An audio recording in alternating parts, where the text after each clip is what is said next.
What's chaos to us is a romantic ballet to the eyes of a fly. It's a dance for territory and mate.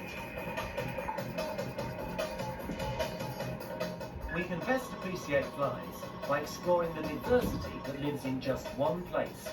There can be over 6,000 different species of fly in one English farmyard. To them, the farmyard is heaven, a utopia where each can go about its individual task, scavenging, ravaging, sucking and biting, clustering, festering, mating and fighting. They're pests and parasites, disposal teams and carriers of disease, pollinators and prey. They're beautiful, bizarre, and they're sometimes deadly. While a world without flies and mosquitoes might seem like paradise, many of the 120,000 species play a useful role and will be hard to replace. Physically, they can look very different, but they're all variations on a theme. So what makes a fly a fly?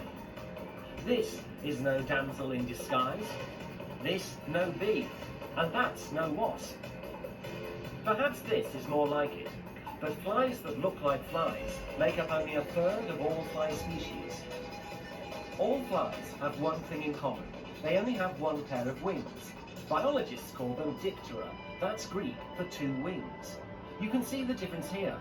Butterflies may share the fly name, but they clearly have four separate wings.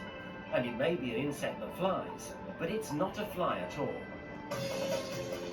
True flies have replaced their second wings with a pair of beads on stalks. They're known as halteres and are used for balance. Like it or not, we can't live without flies.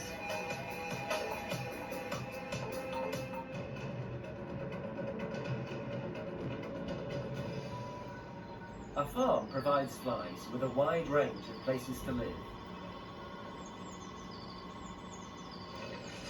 And every trip to the compost heap cements the bond between them and us. Attracted by scent, the housefly sets about the task it's designed for. Eggs laid in rotting matter become maggots, fly larvae, the architects of decay. Helped by bacteria, fungi, insects and worms, they consume the warm, putrid mountain. One adult fly can lay 1,000 eggs. After 11 days, that creates 1,000 more adults. And if left unchecked, in just 6 weeks you could find yourself surrounded by 250 million squirming maggots. After 10 days of feeding, the maggot's skin hardens into what's known as a pupa. Inside, what is little more than a soup of nutrients and cells is changing into an adult housefly. By inflating a special sac on its head called a telemon, the virgin fly emerges.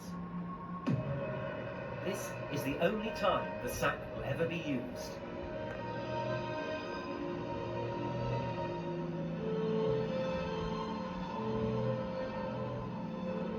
Once emerged, and with its wings fully expanded, the housefly often sets out for human homes. And this is where the trouble starts. What's good for compost is bad for the kitchen. There's nothing savoury about a fly walking over our food, particularly if its last steps were on farmyard dung. And the way they eat is revolting. They vomit their stomach juices over our food and suck up the slime.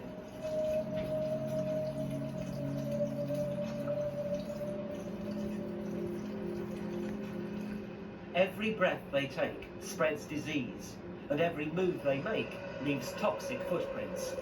So we attempt to fight back, catching flies by exploiting their appetite for sweetness. Fly papers a slow, sticky death, but faced with the fly's prolific powers of reproduction, it's a battle that's hard to win.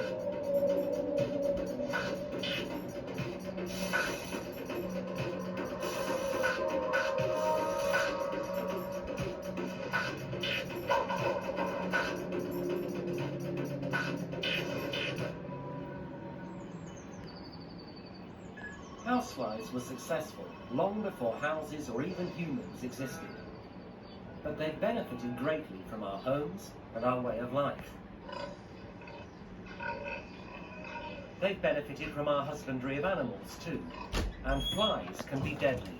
The farmyard is the front line in the war against them.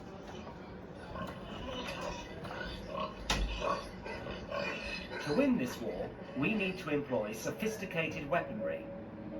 Luckily, flies find ultraviolet light even more attractive than your average pig. They're seduced to a light on a double-barred metal grill.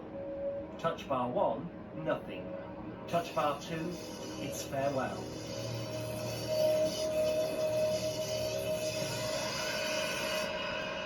It's a shocking, electrifying death. But killing a few flies isn't going to dent the population.